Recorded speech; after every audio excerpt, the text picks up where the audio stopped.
Bismillahirrahmanirrahim. Subhanallahirrahmanirrahim. Allahumma sholli ala Muhammad. Assalamualaikum warahmatullahi wabarakatuh.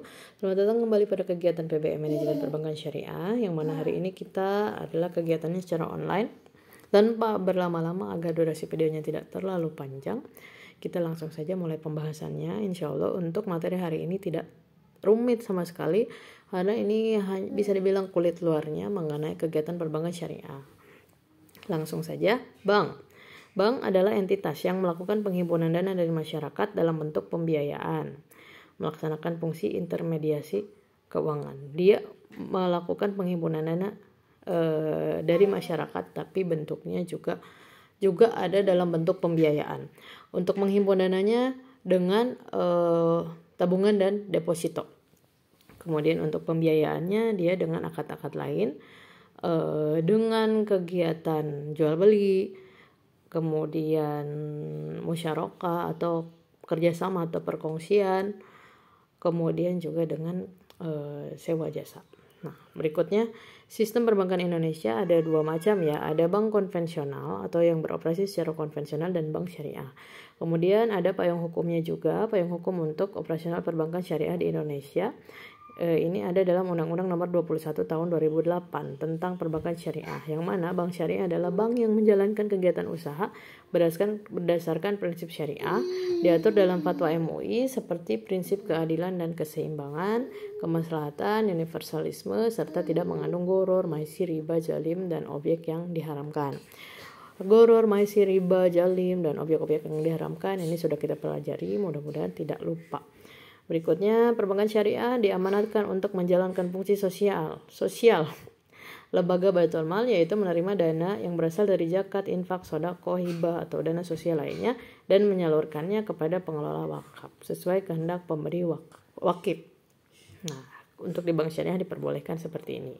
Untuk slide berikutnya yang di halaman 5 ini sudah pernah disampaikan secara offline. Ini adalah yang berkaitan dengan operasional perbankan syariah, di mana semua kegiatan perbankan syariah dari mulai kegiatan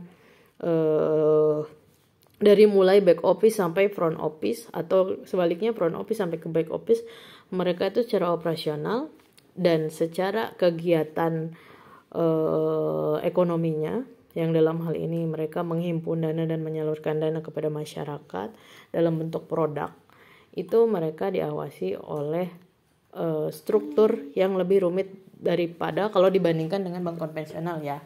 Kalau bank konvensional hanya oleh OJK dan BI. Tapi kalau bank syariah itu ada MUI-nya juga dan OJK-nya juga yang khusus, OJK di sektor atau bidang perbankan syariah. Sehingga di sini dalam hal ini MUI itu menjadi yang membuat rambu-rambu bagaimana transaksi umat di Indonesia itu agar terhindar dari transaksi-transaksi yang no maisir, no zalim, no riba, no gharar, dan yang tidak haram. Tapi bagaimana fatwa ini dibuat tidak ekstrim ya kalau di Indonesia, artinya kalau misalnya sudah dilarang itu dilarang tidak, tapi melalui fatwa dewan yang mana mereka itu berunding. Umumnya dalam merumuskan fatwa atau memproduksi fatwa mereka akan mengambil pertengahan, tapi tetap memperhatikan kaidah fikih yang berlaku ya, karena yang namanya fikih ibadah dan muamalah itu berbeda, dan muamalah itu lebih elastis atau lebih fleksibel ya, dan insya Allah orang-orang di MUI ini sangat memahami hal tersebut. Nah, kemudian tujuan dan fungsi perbankan syariah ini berdasarkan Undang-Undang Republik Indonesia Nomor 21 Tahun 2008. Perbankan syariah dalam melakukan kegiatan usahanya berdasarkan pada prinsip syariah, demokrasi ekonomi, dan prinsip kehati-hatian, bertujuan menunjang pelaksanaan pembangunan nasional dalam rangka meningkatkan keadilan, kebersamaan, dan pemerataan kesejahteraan rakyat. Dan kemudian fungsi dari perbankan syariah adalah pertama, bank syariah dan UUS itu unit usaha syariah, wajib menjalankan fungsi penghimpunan dana dan menyalurkan dana masyarakat. Kemudian bank syariah dan unit usaha syariah dapat menjalankan fungsi sosial dalam bentuk lembaga Baitul Mal, yaitu menerima dana yang berasal dari zakat, infak, sedekah, hibah atau dana sosial lainnya. dan menyalurkannya kepada organisasi pengelola zakat. Kemudian bank syariah dan unit usaha syariah dapat menghimpun dana sosial yang berasal dari wakaf uang dan menyalurkannya kepada pengelola wakaf sesuai dengan kehendak pemberi wakif. Pemberi wakaf atau wakif. Kemudian pelaksanaan fungsi sosial sebagaimana dimaksud pada ayat 2 dan 3 sesuai dengan ketentuan peraturan perundang-undangan. Jadi nggak asal ya, ada hukum positifnya dan juga dipagerin gitu ya, dan juga lebih diproteksi dengan adanya fatwa. Oke, berikutnya, nah ini adalah ilustrasi yang menggambarkan operasional perbankan syariah. Nah, di sini kita bisa lihat investor. Investor ini ada di kalangan masyarakat, yaitu kalangan masyarakat yang kelebihan modal ya. Jadi kalau mereka punya banyak pilihan ya, mereka mau invest di mana sih? Dan salah satu instrumen yang bisa dijadikan tujuan atau tempat mereka untuk berinvestasi adalah perginya ke bank, sehingga dia menyimpan uangnya ke bank. Oke, ini bank sebagai pelaksana usaha.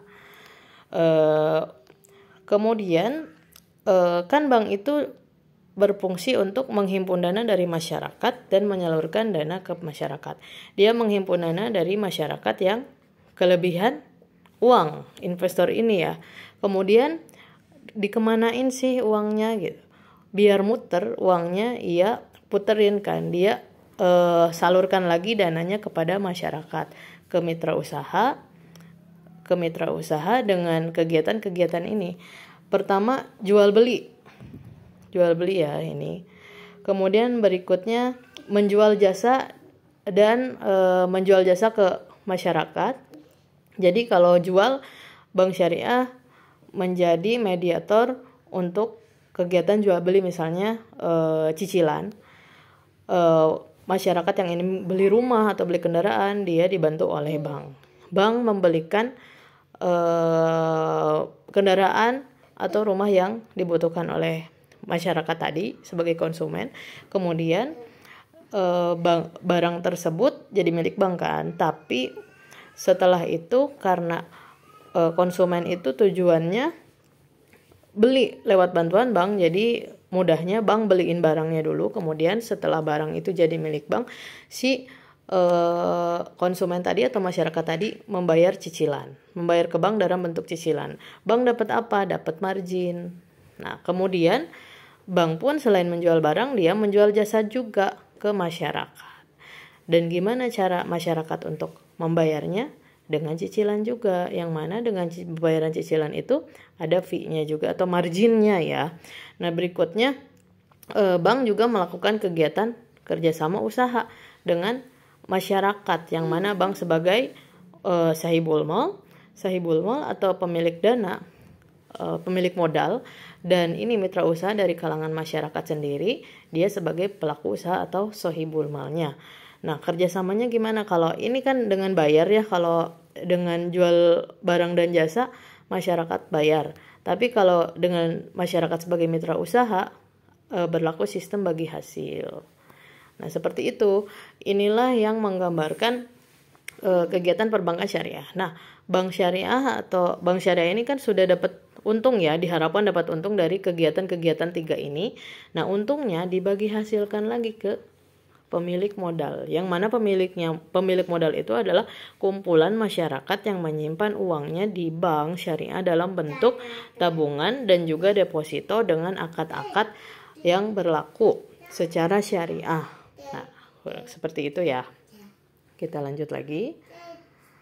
Di sini bank adalah badan usaha yang menghimpun dana dari masyarakat dalam bentuk simpanan dan menyalurkannya kepada masyarakat dalam bentuk kredit atau dan bentuk lainnya dalam rangka meningkatkan taraf hidup masyarakat. Tujuannya seperti itu.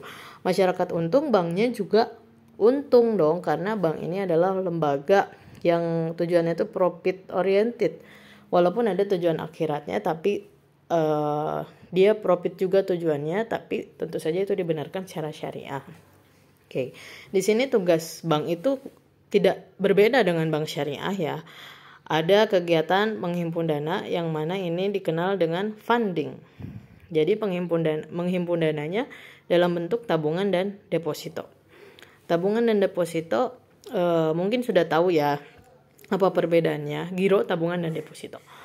Kalau deposito itu ketika masyarakat menyimpan uangnya di bank, tapi ngambilnya nggak bisa kapan aja. Ada jatuh temponya, ada per 3 bulan, ada per 6 bulan, dan ada juga yang per tahun, bahkan lebih dari itu. Dengan keuntungan kalau di bank konvensional bunga, kalau di bank syariah bagi hasil. Nah, kemudian menyalurkan dana dengan lending. Istilahnya lending, bukan dengan lending ya. Kegiatan usahanya apa? Ya, dengan kegiatan jual beli, kemudian sewa jasa, dan juga kerjasama usaha. Nah, kemudian produk jasa lainnya ini service itu dengan transfer payment, kemudian juga dengan shart atau jual beli valuta asing. Jadi ada 3 kegiatan perbankan ya, ada funding, ada lending, dan juga service. Ini juga yang berlaku di bank syariah. Struktur perbankan syariah. Struktur perbankan syariah ini ada BUS atau Bank Umum Syariah, kemudian ada UUS, unit usaha syariah, dan juga BPRS. Kalau Bank Umum Syariah dia independen ya, dia berdiri sendiri, sudah punya kantor sendiri, nasabahnya juga besar, asetnya juga besar. Kemudian kalau unit usaha syariah ini dia masih merupakan suatu unit usaha di bank konvensional. Kalau bank umum syariah yang kita ketahui muamalat, kemudian BSI, kemudian apa lagi ya? Pokoknya yang bank-bank yang tidak terkait dengan bank konvensional. Tapi kalau unit usaha syariah ini adalah unit kecil dalam bank konvensional yang mana dia itu hanya mengelola transaksi-transaksi syariah. Apakah kurang syariah dibandingkan dengan bank umum syariah? Sama-sama syariah, karena kita sudah pelajari bersama bahwa di lembaga keuangan syariah yang ada di Indonesia mereka tetap diawasi berlapis-lapis ya, dari mulai dewan pengawas syariah dan dewan pengawas syariahnya diawasi lagi Dewan Syariah Nasional MUI. Berikutnya Bank Pembiayaan Rakyat Syariah, ini mereka tidak melakukan kegiatan atau menyediakan jasa lalu lintas keuangan. Nah, berikutnya ini adalah akad-akad maliyah. Sering banget ditunjukin ya. Ini adalah yang akan kita pelajari pada kegiatan funding. Pada funding itu kita akan membahas akad-akad yang ada di sini. Kemudian di sini juga ada sedikit mengenai wadiah.